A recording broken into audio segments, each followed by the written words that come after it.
What if I told you the secret to making your teams go faster wasn't more collaboration, but more competition?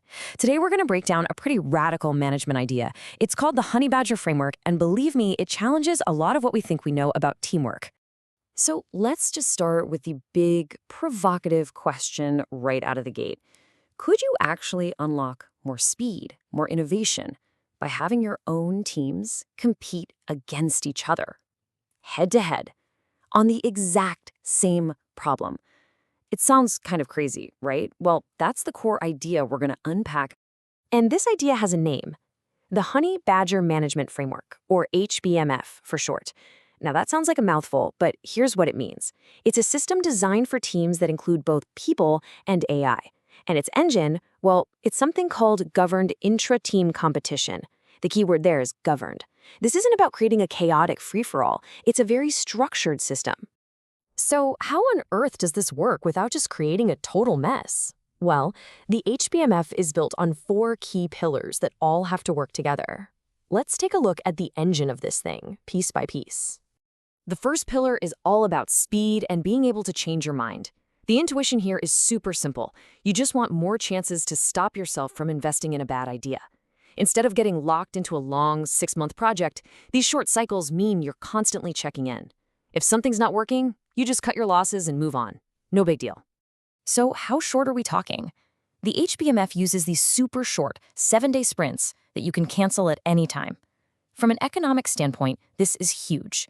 It shrinks the size of your work batches, which cuts down on delays and gets you feedback way, way faster. But the real secret sauce here is something called real options value. It's basically the value of having the flexibility to change your plan. And look, this isn't just some made-up Agile idea. It's grounded in some serious economic theory. This quote nails it. Real options theory is all about how valuable it is to have the right to walk away from something without being obligated to see it through. When you're working on something really uncertain, that flexibility is worth its weight in gold. Okay, now let's get to the pillar that probably raises the most eyebrows: governed competition. The easiest way to picture this is like an internal tournament. You take one problem, you split one team into 2 smaller sub-teams, and you have them both try to solve it at the same time. The absolute key here, though, is the referee. So here's the play-by-play. You have 2 sub-teams working in parallel, and often there's a winner-take-all incentive to really drive performance. But, and this is a big but, you have a neutral person called the guru who makes sure everything is fair. And to stop people from hoarding all the good ideas, you have mandatory knowledge-sharing sessions. It's trying to have it both ways, the fire of competition with the upside of shared learning. Next up, we've got AI teaming. And in this framework, we're not just talking about using an AI as a glorified thesaurus. The AI is treated like a real, accountable member of the team. So think of it less like a tool you use and more like a specialist teammate who's actually contributing to the final goal. And the final pillar that holds this all together is redundancy. You can think of this as the framework's built-in safety net. By having 2 teams working on the same problem, you naturally create overlap in skills and knowledge. So if someone leaves, or if one team's idea completely fails, you haven't lost everything. It's a planned buffer that makes the whole system much more resilient. So, there you have it. Fast cycles, internal competition, AI teammates, and a safety net of redundancy. It sounds powerful, but it also sounds incredibly risky. I mean, what's to stop that internal competition from getting really ugly, really fast? And that brings us to the biggest danger here: the sabotage problem. This slide just lays out the tension perfectly. On one side, you have all the amazing potential benefits. You get to explore multiple solutions at once, people are motivated to work harder, and everyone learns faster. But on the other side, you've got the dark stuff: the risk of actual sabotage, people behaving unethically, and a total breakdown of trust and cooperation. It's a very, very fine line to walk. So, how does this framework keep itself from just imploding? Well, this is where the guru comes back in. And this isn't some kind of spiritual guide. It's a very specific job, a governance role, with real authority to enforce the rules, monitor for fairness, and this is the most important part: protect the team's psychological safety. This role is the absolute linchpin of the whole system.